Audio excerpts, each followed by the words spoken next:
Quel est le point commun entre Burger King, Kraft Foods, le producteur du ketchup, Heinz, AB InBev, le premier groupe brassicole mondial, Tim Hortons, une chaîne canadienne de restauration, Lojas Americanas, une chaîne de magasins brésiliens, et la compagnie ferroviaire América Latina Logística.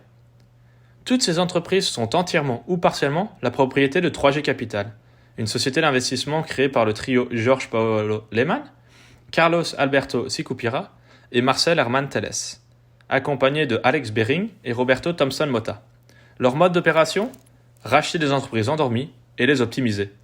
Les rachats se font avec le minimum d'argent sorti de leur poche directement, le but étant que ce soit la société rachetée qui finance ce rachat, souvent à l'aide de la dette, comme on a pu le voir dans le dernier rachat d'AB InBev, qui a racheté le géant brassicole africain SABMiller pour conforter sa place de numéro 1 mondial, ce qui l'a poussé à avoir une dette de plus de 100 milliards de dollars.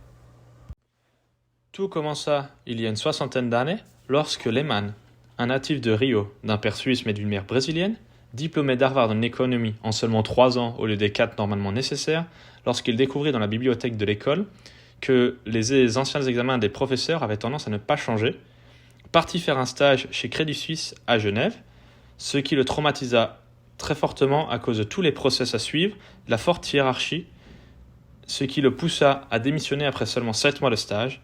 Cette expérience le marqua à vie et il se disa qu'il ne voulait jamais devoir suivre à nouveau toutes ces règles.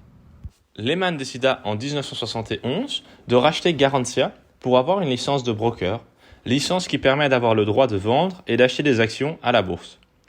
Étant son entreprise, il put mettre en place sa méritocratie et pour remplir les rangs de son entreprise, chercha principalement des PSD, donc PSD pour Poor, Smart and Deep Desire to Become Rich, ce qu'on peut traduire par des gens pauvres, intelligents mais avec une très forte envie de devenir riches. Il savait que pour garantir de belles perspectives de carrière et une méritocratie, la croissance était une condition sine qua non. Il y avait énormément de testostérone dans cette entreprise, car c'était une entreprise très masculine, à la manière de ce qu'on a pu décrire dans, par exemple, le Loup de Wall Street. Lehman, à travers Garantia, acheta des parts minoritaires dans Havaianas et Lojas Brasileiras, qu'il décidait de revendre pour racheter Lojas Americanas, une entreprise en grande difficulté financière dans la distribution. Ce rachat se finalisa en 1982. Ce fut Sicupira qui prit la tête de l'entreprise et appliqua la recette qui sera appliquée par la suite sur chaque rachat. Une baisse drastique des coûts, ainsi qu'un changement total de culture d'entreprise, visant l'efficience à être moins dépensier et plus méritocratique. Cela se traduit par chaque employé eut une interview avec Sicupira ou son manager, et 40% des employés quittèrent l'entreprise, ainsi que 32 des 35 directeurs, car ils n'étaient pas en accord avec la nouvelle culture d'entreprise.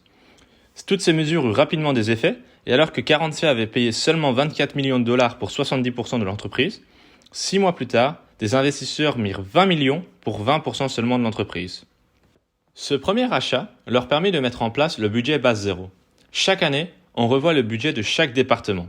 Rien n'est acquis et il faut toujours faire mieux, ce qui diffère fortement de la plupart des entreprises dont le budget de chaque département est analysé par rapport au budget de l'année précédente.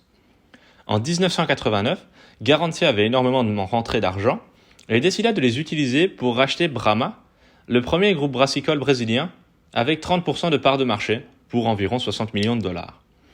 Cette idée lui est venue en regardant quelles étaient les personnes les plus riches dans chaque pays d'Amérique latine, et ils étaient presque tous liés à la bière.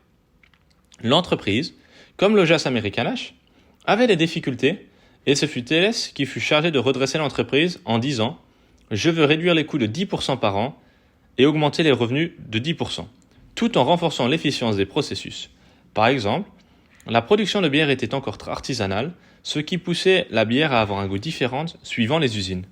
En 1993, Sicupira quitta son poste de PDG de Lojas Americanas pour lancer GP Investimentos, une entreprise de private equity. Donc c'est une entreprise qui rachète ou qui prend des parts dans les sociétés qui ne sont pas cotées en bourse. Donc on les appelle privées. En 1997, avec la crise asiatique qui impacta très fortement Garantia, qui après des années fastes s'était éloigné de sa culture méritocratique et peu dépensière. Donc ça pouvait se traduire en regardant le parking de l'entreprise qui était plein de voitures de luxe. Lehman, Telles et Sicupira souhaitèrent vendre la société à la nouvelle génération, qui refusa d'y mettre le prix, ce qui énerva Lehman et il décida de la vendre à Crédit Suisse pour 675 millions de dollars.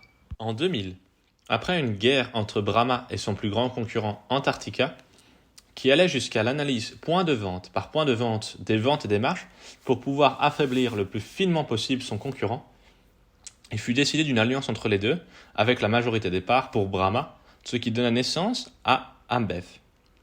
Ayant la majorité du marché local, la société s'étenda au Venezuela, au Paraguay par le rachat de Cerceria Nacional en 2001 et en 2002 en rachetant 30% de l'Argentin Quilmes avant de racheter le reste par la suite. Teles, dirigeant toujours Ambev et sachant l'importance de la croissance pour garantir la méritocratie, des discussions eurent lieu avec le Belge Interbrew, troisième producteur mondial de bière, pour une transaction finalisée en 2004 qui donna naissance à InBev, étant détenu majoritairement par les Belges.